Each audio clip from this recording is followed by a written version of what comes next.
Welcome, race fans, to the inaugural rounds of VSR Phoenix Season 9 here, live exclusively on TRTN. I am Regan Clark, and it is my great honour to bring you yet another season of VSR Phoenix. After long last, it's time to do it all over again.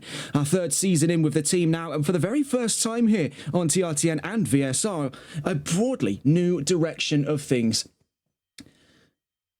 As the first time ever, we herald the arrival of the Porsche 911 992 GT3 Cups onto the track, and they become the de facto car of Season 9. Moving away from the confines of GT3, Season 9 is set to take us in an ambitious new direction, with the calendar comprised of primarily double sprint races, which were season highlights back in Seasons 7 and 8.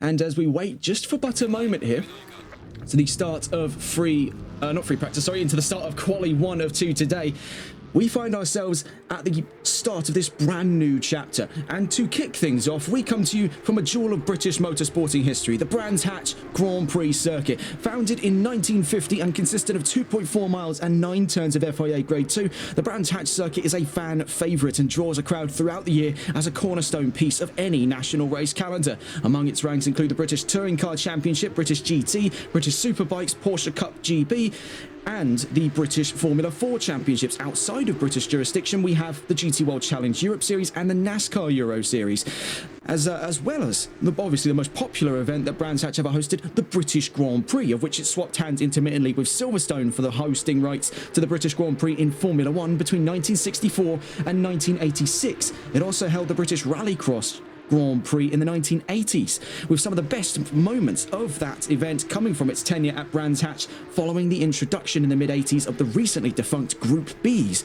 from the World Rally Championship. Today, however, it hosts rounds 1 and 2 of VSR Phoenix Season 9 and is the site of genesis here in the newly christened Porsche Cup chapter. So with Quali 1 already underway, 10 minutes against the clock, there is a lot to discuss and not a lot of time to discuss it. So let's not dawdle here. We get on board with the car leading us down towards the line, then Regent in the number 420, as we discuss some of the major changes coming in to Season 9. Starting things off then, the introduction of the brand new Platinum category, and that features currently 5 cars: Tommy, White Doctor, Just Boris, Fast Fanatical, now under the alias of Fast Fanatical, and Skino, to comprise a completely brand new category. And on top of that, of course, is the return of gold, silver, and bronze. 9 cars in gold, 9 in silver, and 5 in bronze to make one of the largest grids in VSR history.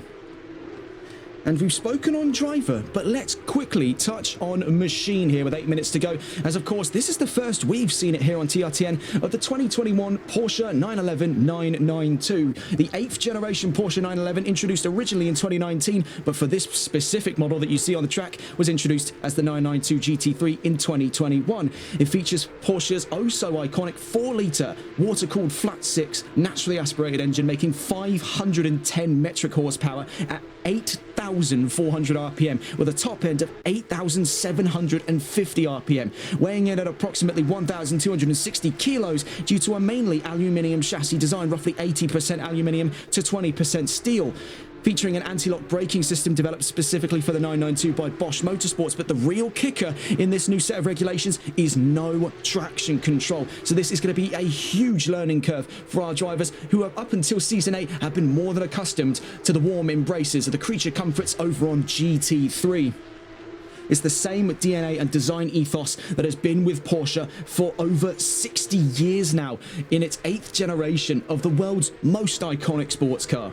Rear-engined, rear-wheel drive, and absolutely no nonsense. The Porsche Cup has become so popular, there are only 2 continents in the world not to host a Porsche Cup championship right now, that being Africa and Antarctica. That shows the breadth of this car's constant grasp on the world of motorsports. It is such a fantastic machine. Now, the first time we ever saw the Porsche Cups take to the track here in Brands Hatch was back in 2003 at the inaugural championship, or the inaugural season I should say, of the Porsche Carrera Cup GB Championships.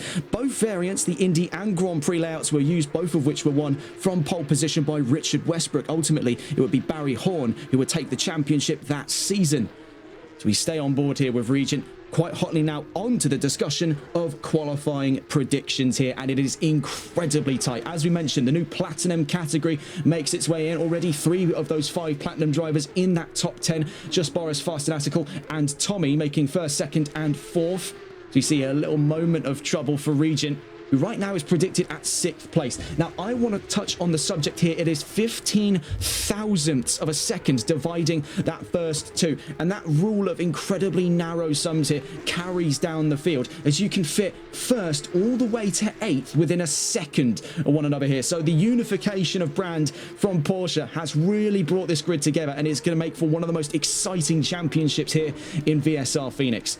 Just saw Tommy down across the line. We will be able to then discuss the new times rolling in on the charts. Fast Fanatical, or now I guess he's changed his name back to Fast Fanatical, or maybe there was a typo in the data they gave me, but no, he's back to being Fast Fanatical for the time being, though did register as Fast Fanatical.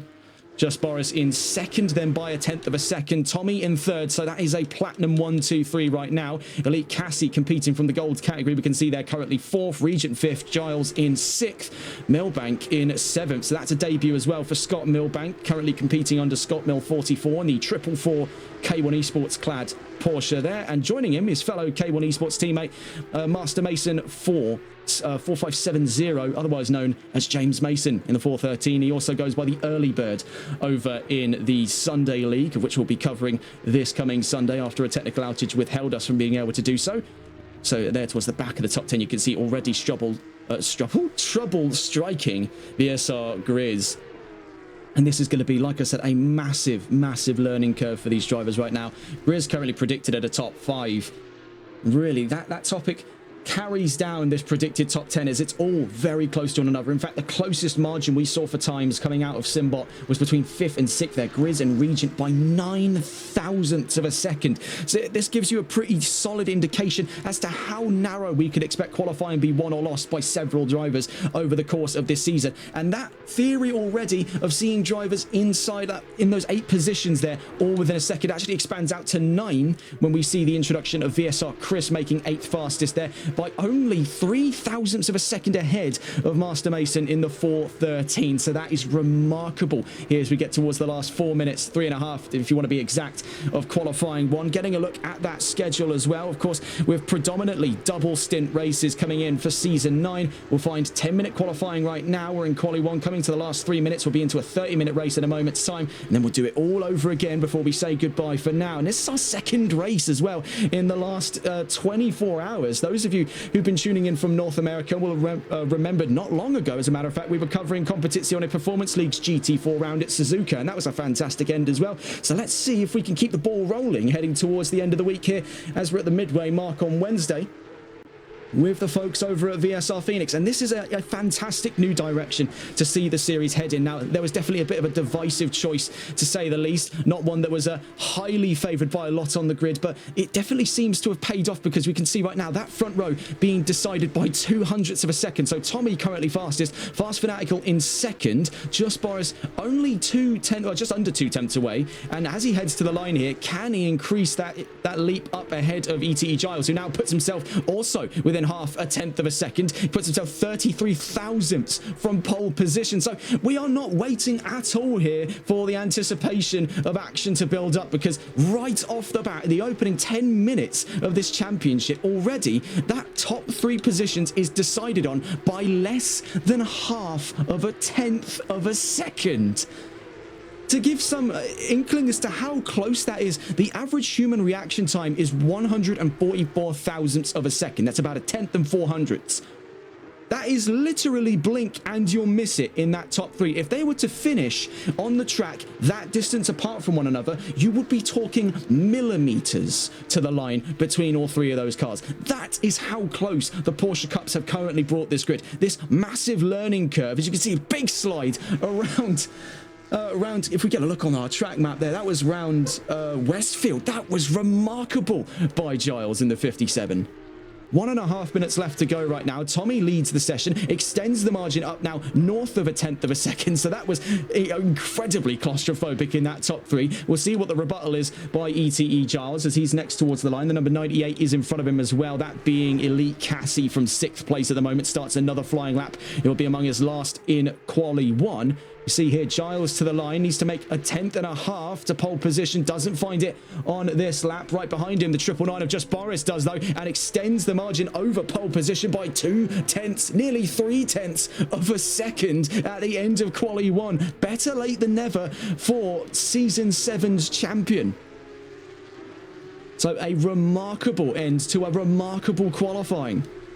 So you see there, that's perhaps him throwing in the towel. I don't know really, or think that many drivers really stand in the way of a time like that. We can see though Fast Fanatical is heading towards the Clark curve as we speak, so there is still yet a chance for a new pole sitter. Right now it has been juggled between that top 5 for the last 10 minutes. Who comes out on top then for the first qualifying of the season? Down to the line comes Fast Fanatical in the 52. And he's got one more lap left to go, so it is not over just yet. We'll catch on board with the next car to the line. Indian Goat in the number 9. He'll be competing from the gold category here. We see to the line from 10th position, 1.2 seconds to pole. And that does give him... Actually, no, because our timers were a little bit delayed there, I believe. No, one more lap there for him. So incredibly close there. A hair splitter to the line for the number 9 of Indian Goat, right to the end of Quali 1. He makes his way out of Druids. And we'll quickly see across the line in a moment's time here, ETE Giles. So we catch him right to the end of his flying lap. Now, can Giles make that front row start possible? Needs 4 attempts to it. Can't find it on this lap, so he'll be starting on the back of that second row. Let's quickly catch on board here. The number 28, VSR Chris. We saw him make a few waves here through Quali 1, right at the end of Quali 1. Then from 9th goes 8th ahead of VSR Grizz. The number 1, that was VSR Antion crossing the line, and just checking our track data there. The number 982 Funky Fish up to 13th at the end of that lap just gone. Let's catch on board here with K1 Master Mason in the number 413. He'll be competing from the gold category as one of 2 K1 Esports cars in the round. Oh my goodness. And that is a very abrupt end to his Quali 1 endeavours. Going across the line there, VSR Grizz from 9th. And goes up to 8th, so up and ahead of Chris there, swapping hands for 8th position. The 52 just crossed the line as well, that being Fast Fanatical for 3rd fastest at the moment. And the number 9 next to the line, Indian Goat, we saw him just nip it in the bud there for one more flying lap here in Brands Hatch. From 10th, remains 10th for the end of Quali 1. So what a start to qualifying, and what a start to the season. A 30-minute race then on the horizon here for round 1 of the championship. We'll be back in just a moment's time here. Right now, Just Boris on pole position. We'll get a full grid recap in a moment's time.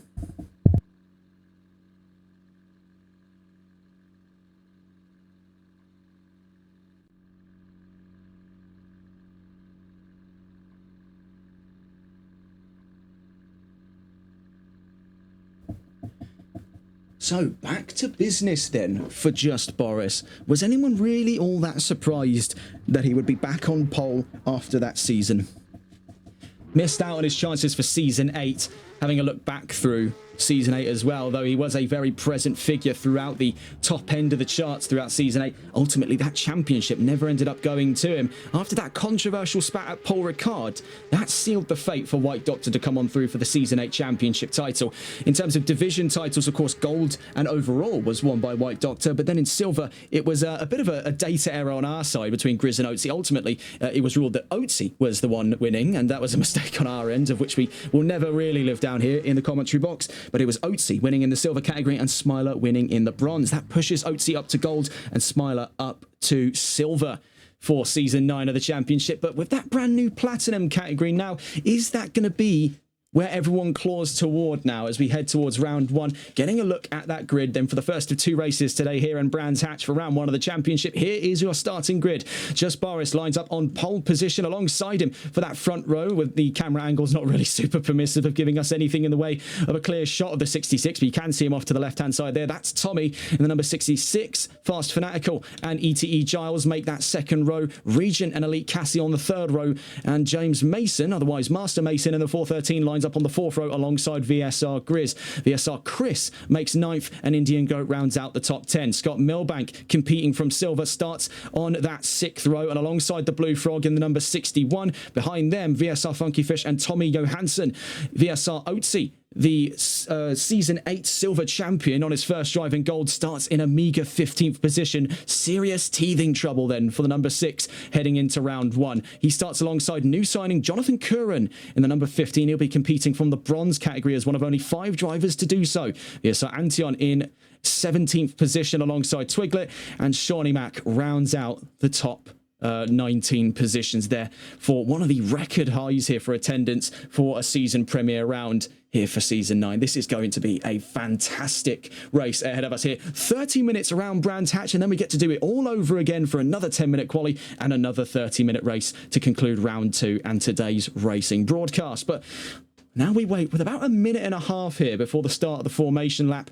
Just Boris has got some serious slack to pick up from. It seemed around the halfway point of that season, he was reeling in a consecutive title. Right now, the only driver in the history of VSR Phoenix to have held multiple championship titles is VSR Chris, and he took Season 3 and Season 6. Now on a brand new brave frontier of these GT3 Cup cars, a broad difference from the creature comforts at GT3 we've come to know in the last 8 seasons.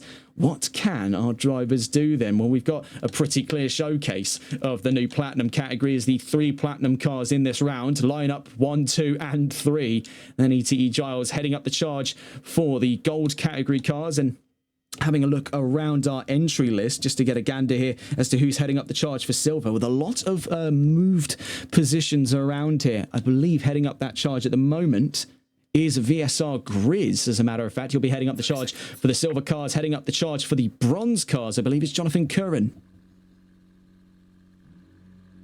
And yes, it is Jonathan Curran heading up the charge for the bronze cars. So let's get on board with the leading pair, the 2 Platinum cars of 3 on that front row, if the cameras will allow us to do so. We're on board then with Just Boris, who will take us away for the start of the formation lap.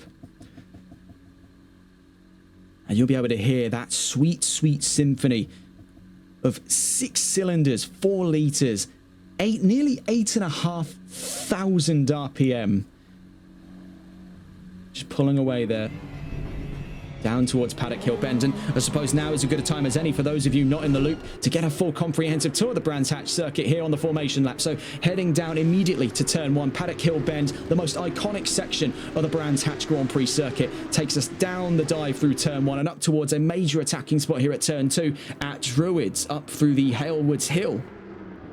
Druids Corner here. We've seen plenty of side-by-side action across a myriad of disciplines, both on and off the air. Now down Graham Hill to the Graham Hill Bend. Down into that very sharp left-hander there. A little bit of runoff available to your right-hand side, but really tempting fate here with a lack of traction control in these Porsche Cups. I don't think anyone is going to be that brave as to try and tempt themselves to the right-hand side of the track on the exit of Graham Hill Bend. As we head up the Cooper Straight here, still on board with Just Boris, the car on pole position for round 1 of the championship, as we head up through Surtees. Now heading into what is the Grand Prix section of the track as we exit what would have been the Indy section. As we head down the Pilgrim's Drop and towards Hawthorne Hill at Hawthorne's Corner. The next up here, this long sweeping right-hander has already been quite the hair raiser for GT3. And these Cup cars, it is going to be quite a roller coaster for these drivers here to get around the idea of having no traction control available. Bear in mind, the Porsche 911 is quite a polarizing car already for most drivers in Assetto Corsa Competizione, a very alien design compared to what they're used to front or mid-engine. No, all of that weight sits right over the rear axle and can make the car very lively or very uncontrollable depending on how you pick your poison. We've head out through Westfield now, and now to the Sheen curve, this uphill, almost blind right-hander. We've seen side-by-side action in GT3 plenty of times before, and plenty of times it has gone sour. Will our Porsche Cups tempt fate too in that section of the track? Now out through Stirling's, up to Clearways and the Clark curve for the final corner on track here. So as we line up 19 cars in all for the first round of Season 9, this is going to be a real doozy then. A brand new frontier for VSR Phoenix, brand new cars, a brand new category, and 4 championships up for grabs: Platinum, Gold, Silver and Bronze. Only one, though, can be crowned champion, and with 10 weeks of racing ahead of us here, we'll get on to the discussion of the calendar after today's race. As without further ado, a story to begin on 6 cylinders, 4 litres, 510 horsepower, 8,500 RPM, 19 cars in all to the line for the opening round of Season 9. Without further ado, we're green and racing for round 1 of the championship. Already down to turn 1, a fantastic start by the front row of Tommy and Boris. In through the Paddock Hill bend to the outside goes Tommy. He's got the run up towards Druids immediately here for the fight to the race lead. You can see, meanwhile, in the background, Fast Fanatical and ETE Giles slot into rhythm here, but dropping back a little bit, allowing the invitation for Elite Cassie to come on through. Now it's leading here from Boris, Tommy and Fanatical in that top 3. A fantastic start to the race, but a drive-through penalty hits Scott Milbank. We quickly check in here with Funky Fish forced out behind Jonathan Curran. And now under siege from VSR Antion up in towards Surtees here, side by side, further down the line. Let's get a look back up with our front row then. It's Boris from Tommy, Fanatical and Cassie for the top 4. Giles rounds out the top 5. See here, getting pretty close for action. Twiglet and Oatsy. This is for 17th at the moment, but they back off of it. On board with Tommy. The man in the middle then on that podium position. A great start there. We did see the ambition for a move around the outside. Just couldn't make it stick though for lap 1. Still got 28 minutes to play against here in round 1 of the championship. What a way to kick off the season. Now on our exit of Sterling's down towards Clark Curve. That thunderous noise. 19 of those engines singing in unison there. A choir courtesy of Stuttgart. Down the opening straight then we go, the Brabham straight as it's known, towards Paddock Hill bend to kick off what is provisionally lap 1. Scott Milbanks into the pits then to serve that drive-through penalty. Not the greatest start of things then for the 444. A starting infraction was the ruling for that drive-through penalty. You can see getting a little too much curb for his liking. Both cars in that 2nd and 3rd position squirming their way out of Druids. Seeing from behind the view here, the 66, we can see that Elite Cassie in that red Porsche is catching very, very quickly to Fast Fanatical. We could be seeing a fight here for 3rd place kickoff in a moment's time. Boris, though, is escaping upfield, 1.2 seconds in the lead of round 1. Looking further behind here, we can see from Twiglet's point of view, he's got Tommy Johansson and Oatsy right behind him there. You can see those two squirming around for 16th position as we head to the Pilgrim's Drop. Then into Hawthorns, looking over the rear spoiler. Oatsy's up a position then, very well done for him.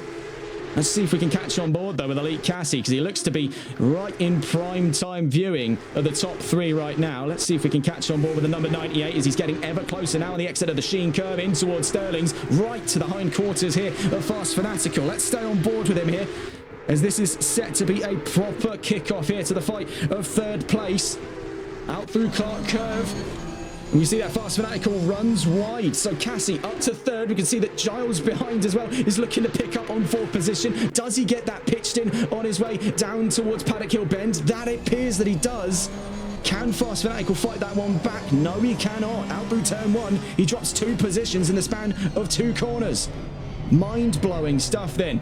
Still on board with Cassie, now up to 3rd. Tommy in the number 66 from the Platinum category, only 0.6 of a second up the road from him there. You can see only about 2 to 3 car lengths between himself and 2nd place. Meanwhile, even further up the road, right now, Just Boris leads the charge by an increasing margin here. Up past 2 seconds now between himself and the car in 2nd place. It's a huge rebound for Elite Cassie. Get a gander of that on the replays. My word. If the replays will be able to show it in time there. Look at the amount of rebounds there. He's like a lowrider on his exit of Surtees. Oh my word, in the background there, looked like a bit of spot of bother for someone. I don't know whether or not that was just a bit of desync there, but that looked a bit sour. My word, what an opening 5 minutes. We do have a little bit of a desync problem, because you can see the drivers are buzzing about a little bit there under their own steam. Now, that is a pretty clear sign indication of some server trouble, but let's not speak too much on that for the time being. We catch on board here with ETE Giles. He currently defends 4th position off from Fast Fanatical, but in a similar vein to what happened to Fast Fanatical in the last lap, he runs wide out through Clark Curve. You can see the mounting tide on the rear quarters here of 4th and 5th, as now catching up into the fray comes Regent and Master Mason to the paddock hill bend. A big slide for the 57 of ETE Giles. How has he made that one stick on his way down towards Druids? Trying for the inside comes Fast Fanatical. He's bumped up the backside by Regent in the number 420. It's contact between the pair of them in the background, my word. Also caught up in the mix of it there, as we just see from the perspective of the Blue Frog, was Master Mason. He's going to be absolutely furious there. He didn't have any involvement in that incident, just got caught in the crossfire. We watch from the road up ahead, Indian Goat and VSR Chris side by side, but from the Blue Frog's point of view, it could be 3 positions up for grabs here for the number 61. Master Mason is right with him here. It's 4 cars in contention for 6th place on track. Brilliant stuff. All of them vehemently fighting for 6th place right now. It can go any which way, and it is an absolute dog pile on top of the number 9, leading that charge. We're from the number 61's point of view. He's up to 6th. Oh my word, in the background, it's bedlam once again here in Brands Hatch. Oh, no. We only saw the aftermath of what went on there. Oh, my goodness. I don't envy the role of race control today, having a look into that one. They're going to be picking that apart like a crime scene after what's just gone on there. The number 28's into the pits right now. That looks to be a DNF for VSR Chris. We're still watching with the Blue Frog, but now we can't necessarily figure out what position this is for, as the data is a bit slow on the uptake. I think this is still, in theory, for 6th. We've got yellow flags out for the 413. Master Mason's into the pits. That could be the end of his run.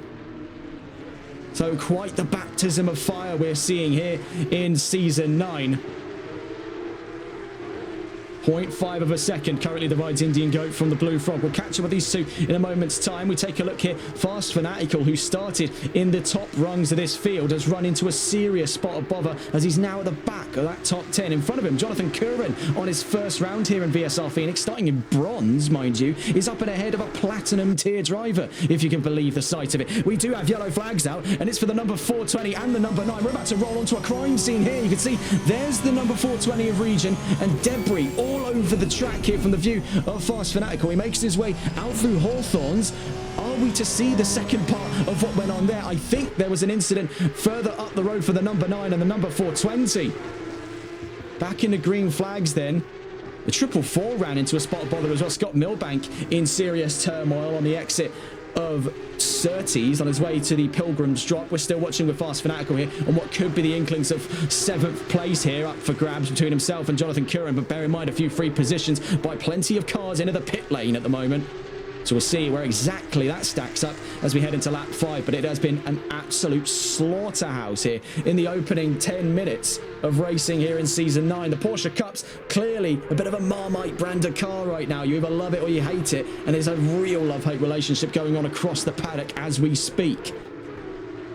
Right now, leading that charge now by nearly 5 seconds to the nearest car is just Boris. Elite Cassie in second, Tommy in third. So those two got into arms about control of position. Let's see if we can catch on board with either of them. It's trouble for Jonathan Curran on debut. He drops out of the top 10, tries to rejoin the track here just before the run into Graham Hill Bend. It looks like serious issues for him there on the exit of Druids. He's back in the green flag conditions for the time being. It has been a serious house of pain here for these drivers. You can see a very close fight here for the last of those top 5s. And this is between VSR Grizz, currently heading up the field for silver, fighting up with the Blue Frog in the gold categories. We make our way out of Westfield in towards the Sheen curve. Right behind them is Fast Fanatical. We'll try and stay on board with these drivers here for control of 5th position. Oh, I'm led to believe here we did miss out on that fight for second. That could still kick off at any point. The number 98 and the number 66 still right with, but we could be seeing a move in the near future here for VSR Grizz. This is for the last of those top 5 positions in the opening 10 minutes. Out Out through Clark Curve we go then, right to the back end of the number 61 of the Blue Frog. Bear in mind, he's got aero damage over the nose, so he'll be struggling a little bit more so than the 44 into turn 1. But Grizz with the later apex following on his trails there. Fast Fanatical on our way to Druids. This could get very hairy here, covering off the inside immediately. The Blue Frog playing defensively in the opening 10 minutes, knowing that he's got an unfair hand of cards dealt against him here, courtesy of that nose damage. He's not the only one in that equation, though. You can see nose damage aloof from 5th to 7th. This is fantastic stuff here. We are not starved for choice, and we can see there is fights going on behind as well with Antion and Funky Fish for 8th position. There's a whole train of cars behind him that we'll be catching on board with here once we figure out what is going on between these three. Down the Pilgrim's Drop then. In towards Hawthorns at Hawthorn Hill. Now, this could be very, very dicey at this section of the track to be following so close in the wake of another driver on his way to Westfield. Try and attempt fate there, getting inside Blue Frog's head, but he slides his way around Westfield, now to the Sheen Curve. How does it stack out here for the control of 5th position, slowing down massively? The 61 taking things nice and easy, and that backs up onto the 44 and onto the 52. Now on the exit of Sterling's. Through clearways and at the Clark Curve, a bit of wide action there at Clark Curve for VSR. Grizz takes just the tiniest bit of grass with him, and that invites in Fast Fanatical to come and have a go. Let's see if we can catch on board here. As we quickly see, this is what is the current state of affairs for the fight of 2nd. I want to try and catch on board, however, with what is going on here, as now taking the reins up for the fight of 5th position is Fast Fanatical. Originally entered this series as Fast Fanatical for the sake of clarifying that typo there. He did enter as Fast Fanatical, but he's changed his mind. He's back to the good old-fashioned Fast Fanatical as he makes his way out Graham Hill Bend. Up the Cooper Straight we go then. And he is right on top of that 61 at the moment. I do want to get a look as well at that fight for 2nd place, because it is absolutely razor thin right now between Cassie and Tommy. Right now, just observing what's going on here between Blue Frog and Fast Fanatical on their way to Hawthorn Hill. Now he's trying to get inside of his head here. He's trying to force him to be looking in his mirrors instead of at the road ahead. It is a classic racing move. Now through Westfields. Look how close they're able to keep things here. Once they've settled into a rhythm, those Porsches flow around this circuit like mercury. And up through the Sheen Curve, still right with one another here. Now we could be entering a bit of a crunch time between the three of them. That could end up with some very sore bumpers as we head out of Sterling's. Now right on top of him here, as we now look more feasibly at that fight for 6th place. A side by side, VSR Grizz very nearly had a look on the inside at Fast Fanatical. We're back in that fight for 5th place on the exit of the Clark Curve. Blue Frog's looking vulnerable here. 0.2, 0.1 of a second. Fast Fanatical's on the racing line. Blue Frog had to compromise by covering off the inside. Through the paddock, here we go. Now towards Druids. Can he be looking for a move on the inside? Is he going to even tempt the opportunity? He is going for it, because he's faked him out and made him force to the inside almost immediately. Now to Graham Hill Bend. You can see a bit of grass there for the 61, and that's all he needed. The 52 up into 5th place.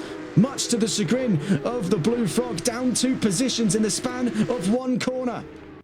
So let's see if we can catch on board with the nuclear state of affairs across the field right now. We can see the fight for the last of those top 10s being had at between Twiglet and Oatsy. Oatsy, of course, the Silver Division champion, makes his debut drive for gold, is looking for, at the very least of things at the end of round 1 today, a top 10 finish. But can that be achieved for the number 6? Only time will tell. 17 minutes left to go. We're nearing the halfway mark of the race. We can see piling up there behind is a very lively set of affairs as Tommy Johansson joins the charge now for the fight of the last of those top 10 positions. Still leading that fray is Twiglet. Up towards the Sheen Curve we go. We do want to try and check in, though, with that fight of 2nd place. We want to see very quickly what is going on here. So Elite Cassie up to 2nd. 6 tenths faster in that last lap alone to Tommy. Tommy now falling behind by 0.7 of a second. Into turn 2 we go, a little bit deep there past the apex, but he's carrying more momentum to surf things out on the exit of turn 2. In towards turn 3 we go.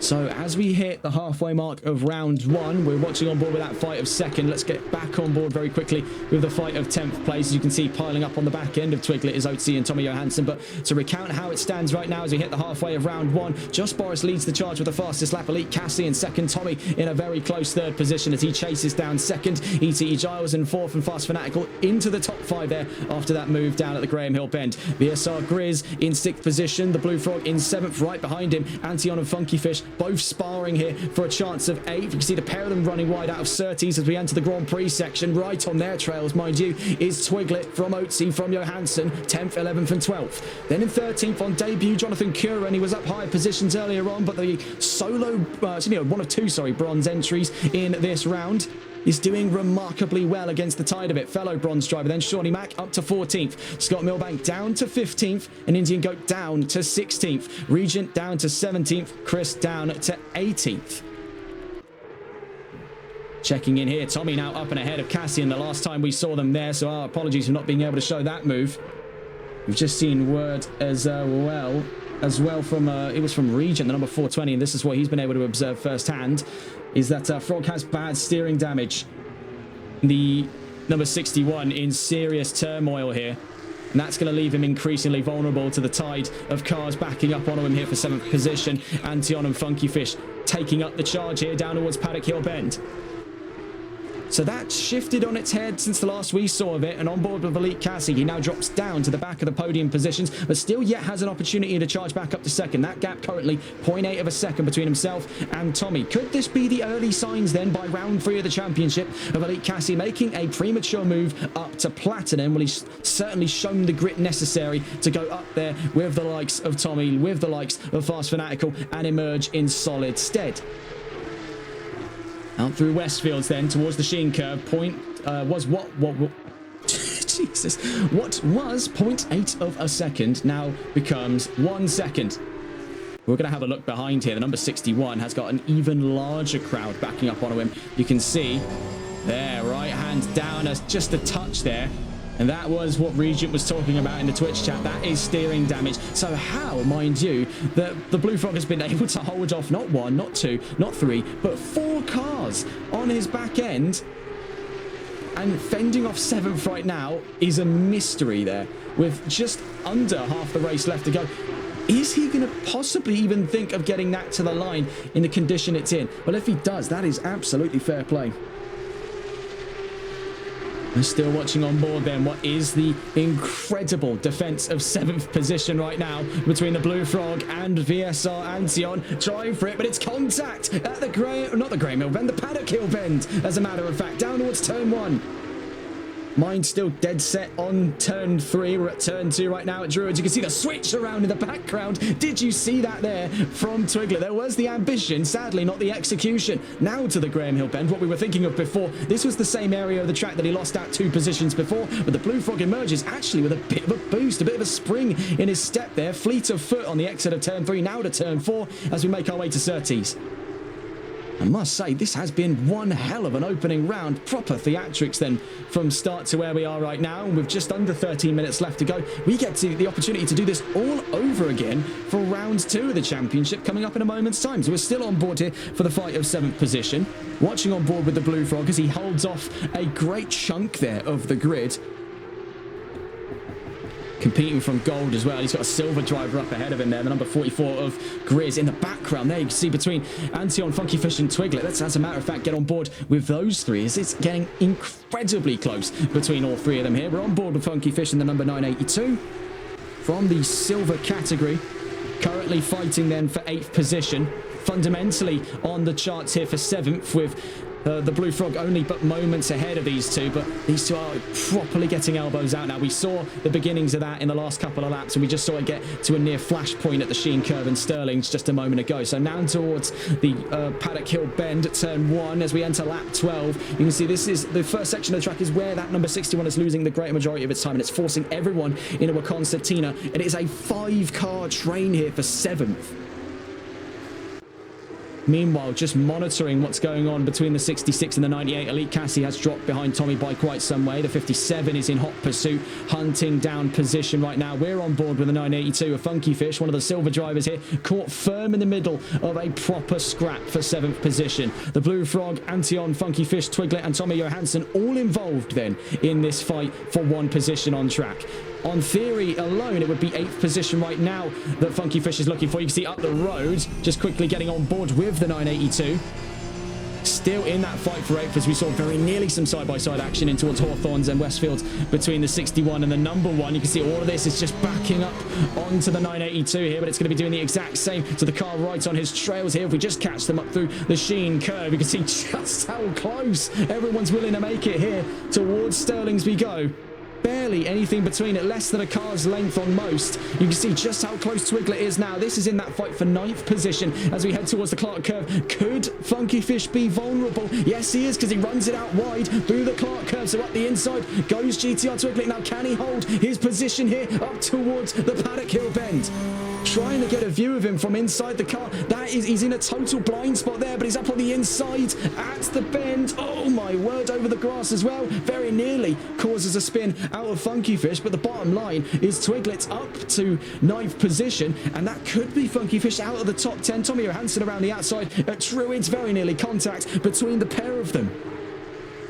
That took some serious guts there from Twiglet, but he's made that stick for now. But as we head up the Cooper straight towards Hawthorns, could there be a move back up the inside for Funky Fish? Well, he's gone out wide there, Twiglet.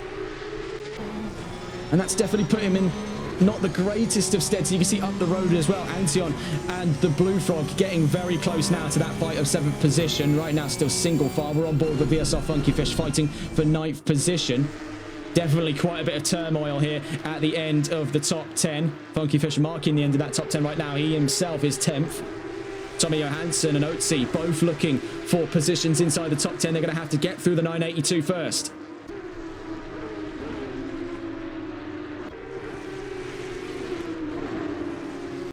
So with just under 10 minutes left to go, actually crawling on to the 9-minute mark here, just Boris leads from Tommy, then Cassie in 3rd, Giles 4th, Fast Fanatical in the top 5, Grizz in 6th, and the Blue Frog in 7th position. Antion, though, right behind him, could be looking for 7th of his very own. Right now, he's in 8th as we speak. Twiglet up into 9th position there after that move on the last lap at this very same section of the track. And right now, Funky Fish in 10th position. Tommy Johansson right behind him in 11th. Oatsy 12th. Jonathan Curran in 13th. Shawnee Mack 14th. Scott Milbank in 15th. Indian Goat 16th. VSR Chris 17th. And Regent in 18th. We've already seen a few DNFs there. Among them was Master Mason, otherwise James Mason in the 413. 8.5 minutes then left to go here around 1 of the championship. And what a way to kick things off here in Season 9. So let's see if we can catch on board with what's going on up ahead here. We take a scroll around the field. We see Oatsy at the back of this monstrously large train for position. But now we get on board here with VSR Antion in the silver category, fighting with the Blue Frog. The number 61 is incredibly vulnerable. If the sign gets out of the way, we might actually be able to see what's going on down at Hawthorns. This is all for 7th, mind you. So now out through Hawthorns, up the Dokeman to straight to Westfields. And I must say, this is a proper show of force from the 61. He's doing all of this with steering rack damage. Up through the Sheen curve. He's made it a very, very tough car to follow here. He's been perfectly fending off the number 1's attacks and doing so with damaged components. That really is quite a show for him here, but it could be a little too late up towards the inside. Tried for it there, but had his nose cut off. Antion backs out of that one at the Clark curve. This could kick off at a moment's notice here. All it takes is one more slip up. They already took Blue Frog down 2 positions in this race earlier on. It can still yet do the same. Just under 7.5 minutes to go then to the checkered flag at the end of round 1. Bear in mind, don't go anywhere because we've still got round 2 coming up. Another 10-minute qualifying and another 30-minute race on the charts here in Brands Hatch. So don't go anywhere. We're only just getting started here on what is going to be one hell of a roller coaster for Season 9.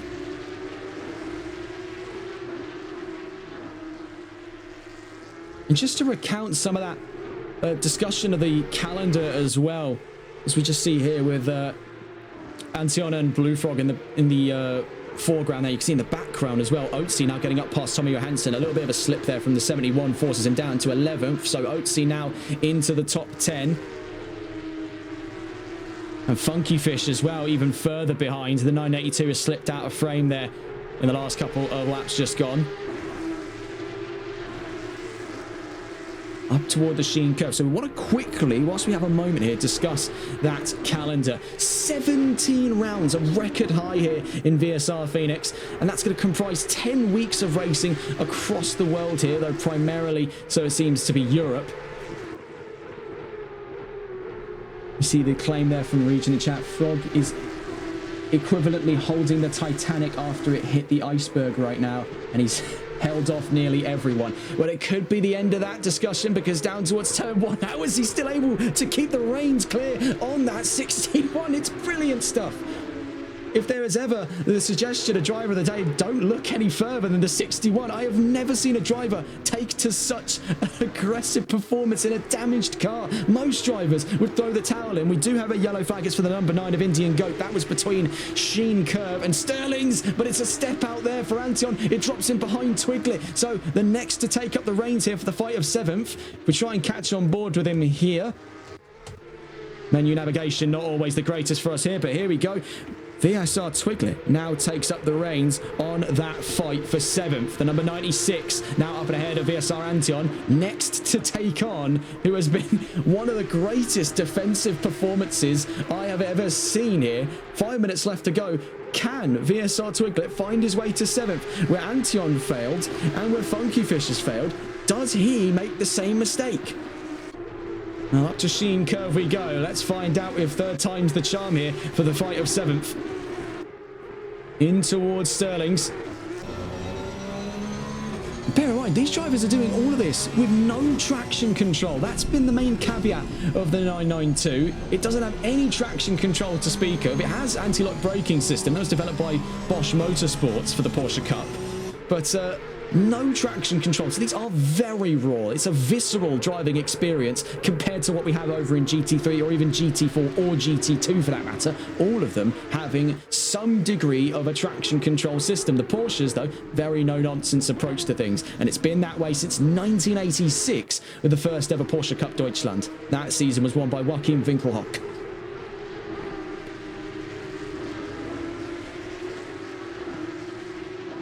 Now heading up towards, looking at it here, up to Surtees. And it's just a huge crowd of drivers now clawing, scraping, scratching, waiting for the opportunity here for 7th. But who's going to be able to seize the opportunity? Circling that wounded 61 like a pack of vultures here, these lot, at the back of the top 10. Bear in mind, that now constitutes, if you include they're just straggling behind by a few tenths of a second, Tommy Johansson, that makes 5 cars scrapping for 7th here in a line. So up round the Sheen Curve, a little bit of a step out here could invite Antion back into the charge as we head towards Sterling's. It could be contact. As you see, it's absolutely nothing between them there. Millimetres between these two. Now as it clears up a little bit towards Clearways, you can see Oatsy's right with as well. This is fantastic stuff in the final 3 minutes of racing. We'll be heading on towards the last couple of laps today. Now we are looking less so at the fight of 7th, more so the fight of 8th. As Twiglet's now got to put on a defensive performance of his very own, because here comes Antion. Down towards turn 1 then, the Paddock Hill bend. How has Blue Frog been able to pull that one off? I do have to wonder. That is quite a bizarre one indeed. We could also see upper position there up to 10th. We saw a move, or the start of a move there up the inside at Paddock Hill bend for Tommy Johansson, up to 10th now ahead of Oatsy. Twiglet now forced into that fight for 8th. He's preying on even one slip up there from the car ahead of him, from the Blue Frog in the 61. Just so that he can be within a chance of being up to that fight of 7th once more. My word, in the background, that was a huge off there, but how has he been able to keep it in relatively good stead? What it has done is given the opportunity back up to 7th and up before Hawthorns, in and amongst the fog of war there. Was VSR Twiglet up a position? That's much to the chagrin then of Antion. Big tank slapper against the wall on the exit of Surtees and up the Pilgrim's Drop. And amongst that chaos there, now up to 7th goes Twiglet. 2 minutes left to go then, so we're heading on towards the final couple of laps. The Blue Frog, if we can get the words out properly, is now down to 8th position, but still has an opportunity here to fend off Tommy Johansson, who picks up another free position, now up to 9th. He's had a very, very good charge here in round 1. Having a look then around that field. The gap between second and third right now resides, I think, at about 2 seconds here. Really, the main story has been going on from the back of the field here. We can see the 15 and the 444, the 444 there of Milbank and Curran, very close to one another here for the fight of 13th. Down towards the Paddock Hill bend. What can Scott Milbank have a thought of doing here to Jonathan Curran's number 15? Not an awful lot here through the Paddock Hill bend. Can he be lining something up for Druids? Just a little too far away, but that doesn't stop the 50 from defending the inside early here with a minute left to go. Checking in on that fight then. After that decisive move to 7th, VSR Twiglet has opened the gaps up here to just about a second on the Blue Frog, but he's staying with. He's just clawing to the very last there of that slipstream. Down the Pilgrim's Drop we go. Right behind him, you can see Tommy Johansson of VSR Oats. He could be getting into arms in a moment's time here for the chances of 9th position. A piece there between the pair of them. The 15 and the 444 side by side once again. So Scott Milbank and Jonathan Curran up towards Hawthorns. This is fantastic stuff here for the fight of 13th. Curran defending from Milbank now through Westfields. We will catch on board in a moment's time with the race leader, Just Boris, who looks to take the inaugural win of Season 9 here as we enter the Porsche Cup generation on VSR Phoenix. It's all or nothing now as we head on to the final lap for these two. Behind them is the race leader. That will mark the end of this race. So these two still got one more run around the Brands Hatch Grand Prix circuit before they can decisively call it quits on that fight for 13th. We'll get back to you in a moment's time on that as we see things got incredibly close for but a moment there between Tommy Johansson and Oatsy, but no dice there. Back on board with Milbank and Curran down the Paddock Hill bend.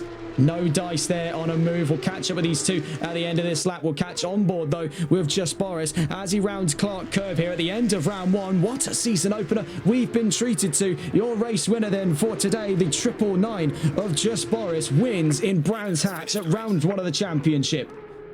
Brilliant, brilliant stuff then by him. The number 66 on his way to the line. Tommy takes home second.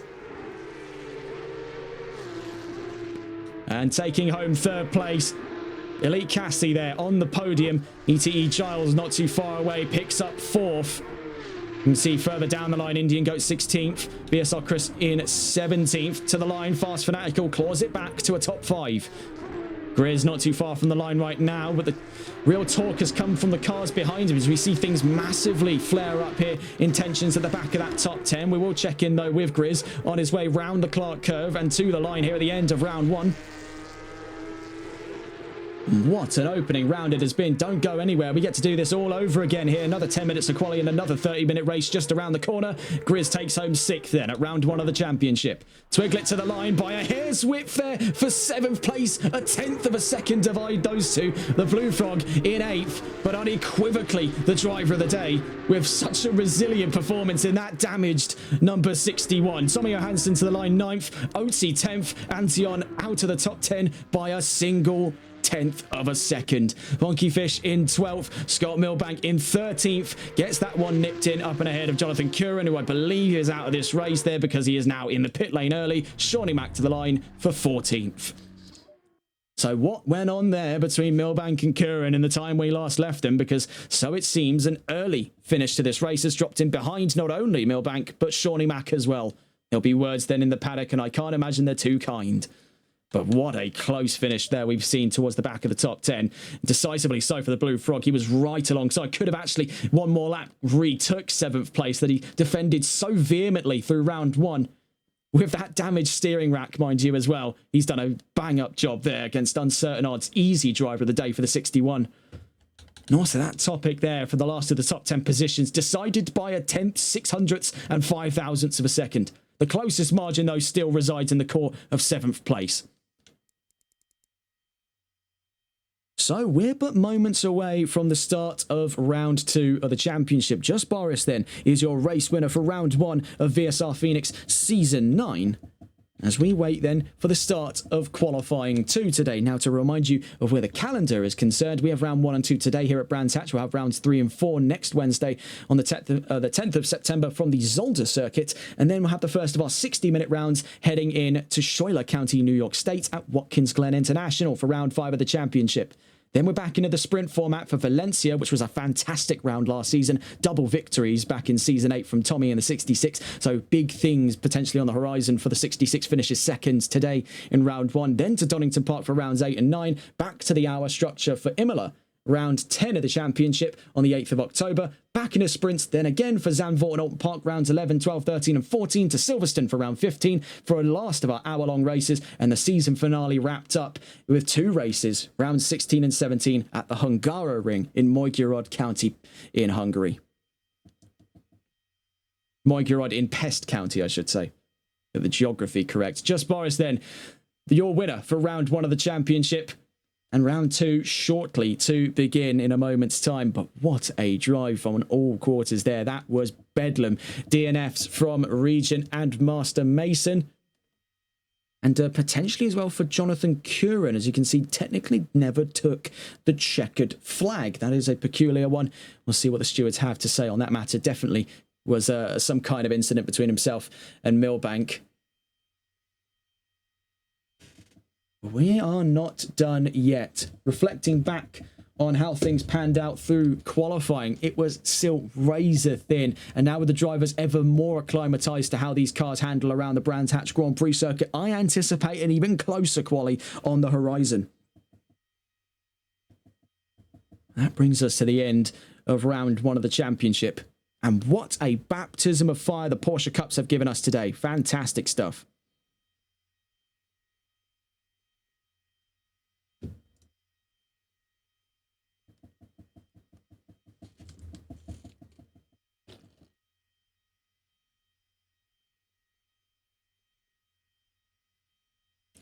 There is a little bit of that awkward waiting time between these structured races. We've seen it before, but just recounting on that grid as well. And having a look more poignantly, I want to point out Elite Cassie definitely in the lookings here for a promotion to Platinum. You can make the same argument for ETE Giles. We'll see how round 2 pans out. VSR Grizz could be looking at an early promotion up to Gold. Bear in mind, Grizz missed out on Season 8's opportunity for the Silver Championship, despite the confusion amongst data, and you know, we hold personal accountability for that in Kyle Army at the season finale at Season 8, but that was a very, very juicy opening round indeed. And we only have a few little tidbits of news, nothing major in terms of articles. We covered not long ago, as a matter of fact, the Competizione Performance League GT4 Pro-Am Cup round at Suzuka. We covered the introduction of this new, currently unnamed Rally 2 project by Lancia. And now, originally, we speculated that the testing footage emerged from Italy. We have now been told it is from France, in an area not too dissimilar to the region that holds the Monte Carlo Rally. So, is this the suggestion that within the next 2 years, perhaps at the turn of the regulation change for World Rally in 2027? So as Quali 2 kicks off, just back onto that point for a moment here, could it be the case that Lancia is gearing up for an entry in 2027? That is definitely on the table right now. They've got the full support and backing of the Stellantis Auto Group, borrowing technology from parent partners Peugeot and Citroën, both of which have a long and esteemed history in World Rally. This could be the turnaround of the century for the Lancia Group. Nonetheless, we're back on a round 2 then of VSR Phoenix Season 9 here into Quali 2 today as we kick off this qualifying session. We already had a fantastic opening round of the championship there, won by Just Boris. That was a brilliant, brilliant result. Tommy and Cassie making that top 3 positions on track. Now, as we see, heading out of the gate yet again, the early bird of this region in the number 420 becomes the first car out on track again. I think he's trying to one-up Master Mason at his own game there. We're very used to seeing the 413 lead charges in qualifying. So to bring back up those quali predictions now, albeit outdated since the end of the first qualifying runs here at Brands Hatch, it's still notable to pick up on some of that data just to give us a little bit of frame of reference as to where to expect drivers now that they've had a little bit more time to gear up. Definitely could see some improvements coming across from, for example, from Indian Goat. He was predicted at 3rd there. He was going to be starting on that 2nd row. He had a solid start, but I definitely could see maybe that bouncing up to potentially a challenge at the 2nd row. There are plenty of drivers you could pin that on, that they would definitely be towards the front row. I think realistically, we are definitely going to see a more than likely front row appearance for Just Boris. It would take a lot to not put Season 7's champion in that front row, especially given the performance he's put on the table. Very clear and defined message right off the bat. He is gunning for his second. He is looking to equalize that all-time record for the most championships with VSR Chris. Missed out on his opportunity to do it in consecutive and make his own record in Season 8. But this is the time for redemption, and he's already made that very clear with that opening round win. So as we head into double trouble here at the Brands Hatch Grand Prix circuit, down to the Pilgrim's Drop, we're on that flying lap already here with Regent in the number 420. Otherwise goes by FR77. Up through Hawthorns, 7.5 minutes then left to go in qualifying. It does tick by very, very quickly here. Very fast, snappy stuff here to be expected from this grid all season long for what's going to be 10 weeks of rip-roaring racing here in Season 9. I must say, it's been a drastic turn in terms of tone and theming here in VSR Phoenix. We've been quite accustomed now to how things operated on the basis of GT3. The move away towards Porsche. Now, we discussed this just a moment earlier. That it was definitely quite a drastic change, and it may have scared off quite a few drivers, but it still invited in plenty to come and compete under the banner of motorsport. And as we see there, the first of the times rolling in, it is already up to pole position for Just Boris. Regent pushed down to third. Fast Fanatical crosses the line second fastest. The Blue Frog fourth fastest. Scott Milbank across the line for fifth fastest. Next is the number 982 of Funky Fish. Sets a time on the chart there, sixth fastest. Next to the line, the number 9 of Indian Goat. On his way there from the gold category. Goes to fourth fastest there. Puts himself in between Blue Frog and Regent at the end of his first flying lap. The number 1 across the line, VSR Antion for seventh fastest. Then the number 6. The number 44, I believe that is, yes, the number 44 behind him. So the number 6, VSR Otzi to 9th, Grizz to 7th. And then behind them, the 96 of Twiglet to 11th. Number 66 there we just saw as well. Tommy sets the second fastest time of the session there on his first flying lap within 0.7 of a second. You can see the gap much more defined now. You were able to fit a solid 7 or 8 cars inside of a second barrier here at the end of that first qualifying session. Right now, you can only look at just about 4 of them. Next to the line, we'll quickly see here VSR Chris. And goes 10th fastest there at the end of that flying lap. Next to the line then comes the number 420. So he started off on a pretty solid note there, still at the back of that top 5. So in a solid starting position for today's race as we hit the halfway mark on quali 2. Across the line up to second fastest there by under 1/10 of a second there. So here comes the clear margins as now Just Boris opens the taps up for a half-second lead of qualifying today. Fast Fanatical can't find the time to budge up against Regent for the front row right now. Elite Cassie, same story there for the time being. Next to the line, we're quickly just seeing as across the line went the number 982 Funky Fish remains 13th. We'll quickly see VSR Antion to the line here. Behind him, the number 4 of Shawnee Mack. Antion to the line then to 10th. Shawnee Mack behind him doesn't set a valid time. Number 44 next to the line. Here comes VSR Grizz in that strikingly bright green 44. Across the line, 6th fastest. Number 66 is next. Here comes Tommy up to second fastest. Oh my goodness, what was that there? An incident with the exiting number 6 as we've just caught them there. I've never seen her crash that monstrous during qualifying. We've seen some wipeouts there, but I don't think I've seen anything like that. Lee Cassie across the line, now down to the back of the top 5. A reluctant result right now for the Dutch talent. Number 28 next to the line. We'll see VSR Chris. Can he make his way to the top 10 right now? Has to make just about 0.2 of a second here to Antion. He does it and then some, putting himself up to 6th there, very nearly inside the pivotal second barrier. The 999 leading this qualifying session for the second time today. Just Boris on his way to the line on what appears to be an invalid lap. We'll see if that's the truth as he crosses the line. 125.817 to beat. Doesn't go faster than himself. Fast Fanatical draws it into second fastest now. Tommy now 400ths away.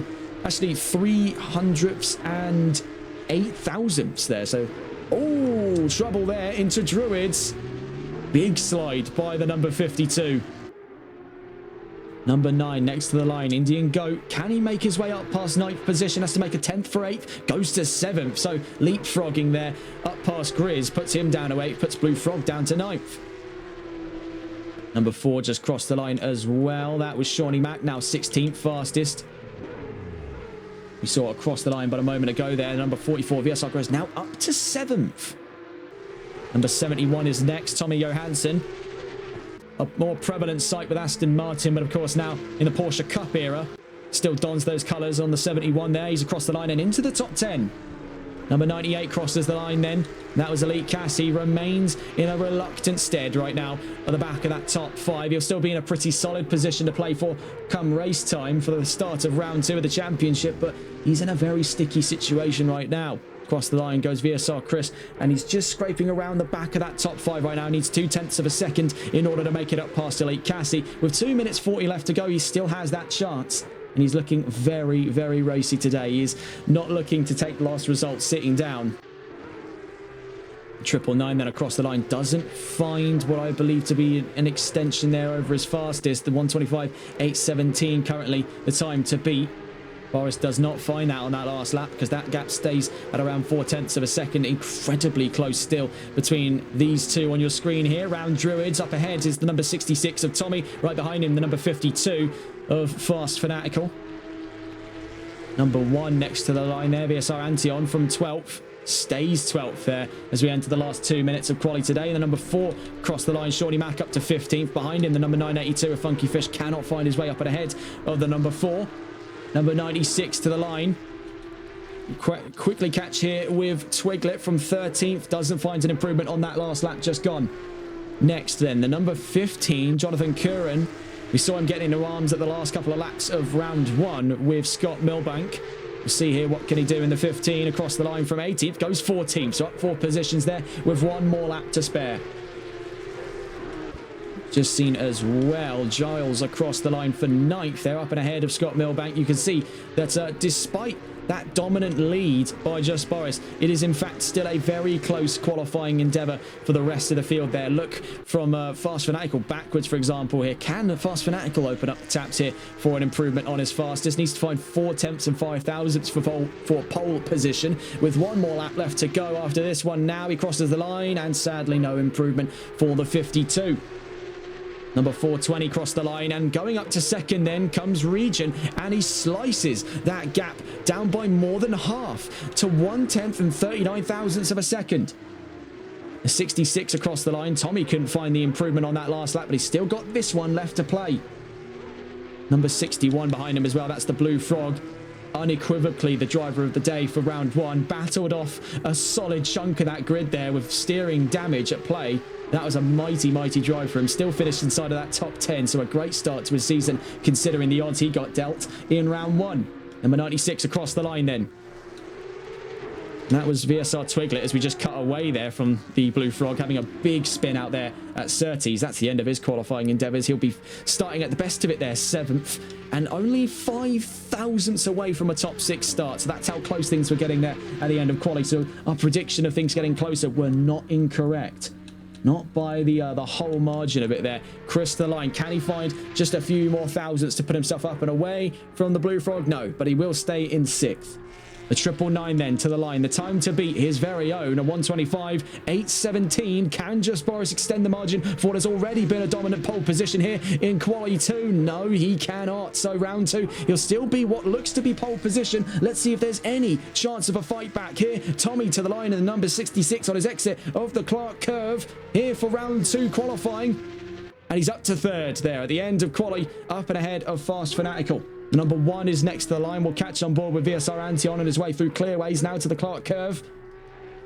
Here around turn 9. On his trails there, the number 982 of Funky Fish. Starts right now in 18th position. A proper stinker of a qualifying for the number 982. Antion across the line 14th. Is there an improvement on the charts for Funky Fish? Yes, but only to 17th there. So the last of our drivers to check on with ETE Giles on his exit of Sterling's.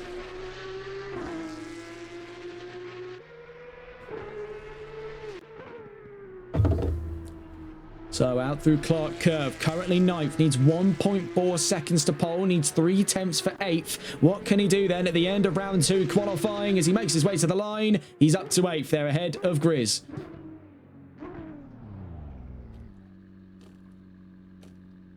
So another decisive pole position for Just Boris. Region on that front row could make this a very hair-raising start to this race. We've seen these two's antics in the sprint races before. Need I recall what happened back at the Red Bull Ring not too long ago? Tommy will make that second row alongside Fast Fanatical. This is going to be a very dicey start to this race. Now we've seen the drivers have had at least an hour and a bit there, including the pre-race practices, but in terms of just race time alone, they've only actually been in the car for, give or take, about 40 minutes. Now that makes 50 here, just under an hour, if we want to get really technical with it here in rounds 1 and 2 of the championship. Now we get to see, now they're all fired up, all 6 cylinders in all. What can they do here for round 2 of the championship? It is going to be a very, very spicy one indeed.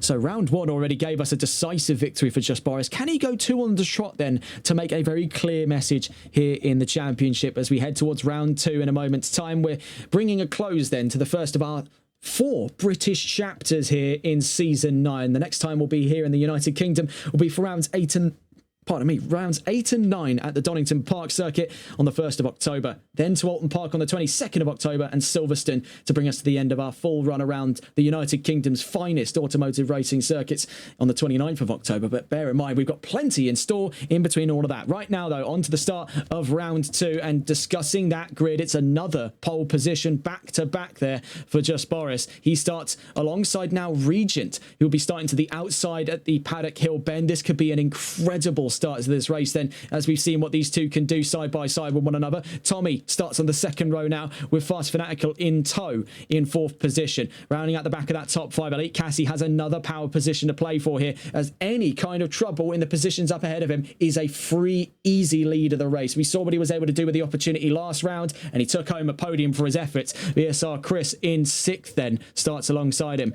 On that 4th row, Blue Frog and Giles, the 61 and the 57 there, make a very nice pairing, as rounding out the top 10 for the 5th row, another fantastic pairing here, Grizz and Scott Milbank. Then Indian Goat in 11th, VSR Twiglet in 12th, Tommy Johansson up to 13th, then an improvement over his last qualifying, and VSR Antion in 14th, Otzi in 15th, Jonathan Curran in 16th, VSR Funky Fish in 17th, and Shawnee Mack in 18th position. This is going to be a very, very exciting second round of the championship. We'll leave you with the look at the front of the grid here. We're back in just a moment's time.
So then, as we approach the 30-second warning, we'll be getting on board then with the pole sitter for round 2 of the championship on his second pole position today.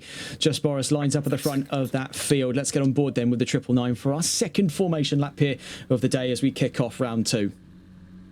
Brands Hatch has not disappointed then. Round 1 gave us a lot to talk about here. Let's see what round 2 can do, as we've got yet another 30 minutes of racing up for grabs for round 2 of the championship. This is going to be a properly solid one. Bringing back up that calendar once again, we head over to Zolder. So a nice ensemble there to kick off the opening quartet of rounds. Nice short, sweet circuits there before we head into the more intense action in Schuyler County, New York State at round 5 of the championship for the first of our hour-long races at Watkins Glen in about a fortnight's time there on the 17th of September.